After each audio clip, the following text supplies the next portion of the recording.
Well, thanks for joining me on the day after Thanksgiving for another Bible time. I trust that you had a great day yesterday. I hope you were able to relax some, perhaps have a good meal, enjoy some time with family, maybe some friends, and spend some time just giving thanks to the Lord for the good things that He's done. I'm still rejoicing over our praise service last Sunday night and to hear all the good things that the Lord did in 2020. We need to hear more of that because we hear too much about all the bad things. We hear too much complaining and not enough praising. So I hope you had some time to praise the Lord yesterday, to give Him thanks for all He's done for you. And believe it or not, as we look at the book of Job, and we come today to chapters 13 and 14, I mean, it's a book about a man who's suffering incredibly, and then he's got these three friends who are piling on. I mean, they're bad counselors.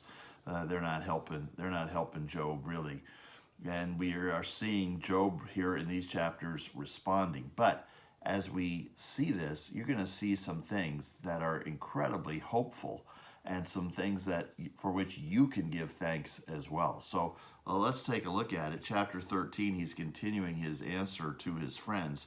And he basically tells them, you guys have been no help to me. That's what he says in verse 2. You guys have been no help. He says that they are worthless physicians. He says it would have been better off if they'd have just kept silent. And they're speaking the proverbs of ashes. He's telling these guys they really aren't helping him. They really aren't understanding him. And he says, basically, he wants to take his case to God. And he's willing to take his life in his hands to do that because he wants to present his case to God and to accept whatever God says, even if it means his death. He wants to take his case to God. And so in verse 20 of chapter 13, he starts speaking to God. He had been speaking, addressing his words to his friends, and now he is speaking to God. And he's puzzled, as you see in verse 24, he's puzzled that God would treat him like an enemy. I mean, that's how he feels that things are going for him, that the way things have been going, he recognizes it's all from God, and he feels like he's getting treated like he's God's enemy. Well, really, God had allowed Satan to attack Job, and Satan is his enemy. But God is proving a point. God is bringing glory to himself by showing the power of a true faith, a triumphant faith that's being demonstrated by Job here. And in chapter 14, he goes on to talk about the shortness of life. You can read all the ways that he expresses that and how his days are determined and his days are short and death is final.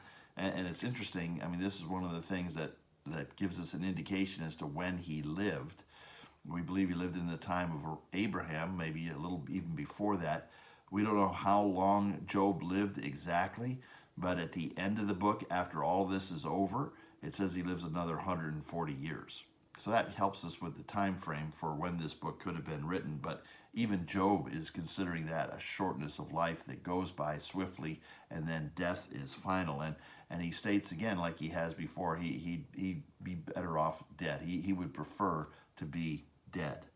And in the meantime, though, while he waits for that, the end of the chapter talks about how he feels like he's just being worn down. Like water wears away stones. He just feels like he's being worn out. And that's his life. But in the midst of all of this affliction that he's suffering, he says some very hopeful things, like when he says he wants to take his case to God and he'll accept whatever God gives to him. In verse 15 of chapter 13, here's one of the great statements of the Bible. It says, though he slay me, I will hope in him. That, my friends, is what real faith sounds like.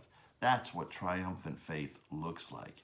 And Job has such a confidence in God that even if God were to take his life for whatever reason God determined, he's still going to hope in God. He's not going to turn away from God. And in verse 16 there, he talks about his salvation. He understands salvation. He's believing in the Lord. He's going to place his hope in the Lord no matter what happens. He's got his hope in the Lord. And then in chapter 14, when you get to verse 14, here's another great statement. If a man dies, shall he live again? All the days of my service I would wait till my renewal should come. He believed in a resurrection. He's got a strong hope in the Lord that no matter what happens, I'm still going to hope in the Lord. He has a confident salvation, and he believes in a resurrection. This is Job, maybe the oldest book of the Bible. And so it just shows you what God can do in a person's life. And that should be super encouraging to you and me, and be another cause for us to be thankful that we can place our hope in God, we can trust in him for salvation, and we know that there's going to be a resurrection. So many things to be thankful for. I hope that your Thanksgiving doesn't end on Thanksgiving Day. I hope it overflows to today at least, if not every day. And you know, one of the things about Thanksgiving is that there is leftovers. And so I'll see you tomorrow for more Bible time. In the meantime, I'm having some leftovers.